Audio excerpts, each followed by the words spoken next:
So I'm Derek Scanlon. I lead Beer and Bible. My wife and I lead the Poorhouse location. Meets on Tuesday nights. We have a location on Wednesdays in West Chase at the World of Beer, and then on Thursday nights we meet at Southern Beer and Winemaking in Seminole Heights. At the bar, it's very much community-based.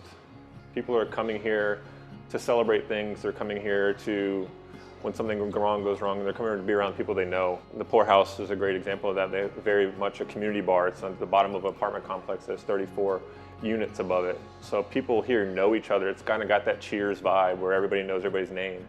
And that's one of the reasons I think when we found the Poorhouse, Beer and Bible took off at that point, because we were coming into a place that already had that community atmosphere. Typical night looks like we just show up around 7-ish, start hanging out. People will come get their beer, hang out, just talk, catch up, and then we'll jump into a passage. I bring a little printout with kind of the guidelines for our discussion. It's a pretty straightforward discussion, but it's just an open conversation. We've made a point to stick with the Gospels and look at Jesus every week, and just a lot of growth coming from that. We've created a safe third place for people to do that, people to encounter Jesus when they don't necessarily want to walk into a church or are still uncomfortable going to somebody's house for a home church setting. So we have people from all different walks of life come and just ready to encounter Jesus with us. I got involved going through mobile. One of the things we did there was try to go out and meet people where they were at and then invite them back into the home church setting. And I wasn't having a lot of success with that. I joined a football team trying to do that, and nobody was coming back to the home church setting, so I figured maybe I'll invite them to a bar after the game and just kind of talk to them about life, and half the team came out.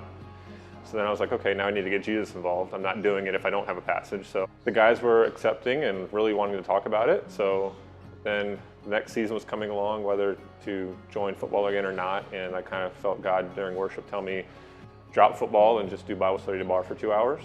So then I was obedient and I did it, and we bounced around a couple different places and finally found a home at the Poorhouse here, and that's when it kind of took off. So there's challenges not only from just trying to get people engaged in a Bible discussion at a bar, but there's also challenges from outsiders looking in, kind of questioning the fact, wait, you're doing Bible study with beer, from believers and non-believers. The real tricky part is having the beer with the Bible, and that's what people have questions about. And we lead by example too. We don't have a set standard like you can only have X number of beers when you come, but we make a point that the leaders will only have 1 or 2, nothing more than that ever, because we don't want to get people drunk. That's not our goal. We want people to just have an open conversation, and beer just happens to be a part of it. And I'm looking for a way to serve the poor in what we do, and that's kind of my vision and my hope for this next coming semester, is that we find a way to actually challenge the people that are coming to have a heart for the poor and serve the poor, like we read about every week, and then also to reach more of the area. We'd love to have one in South Tampa, one in Brandon. I just need the people to step up and want to do it.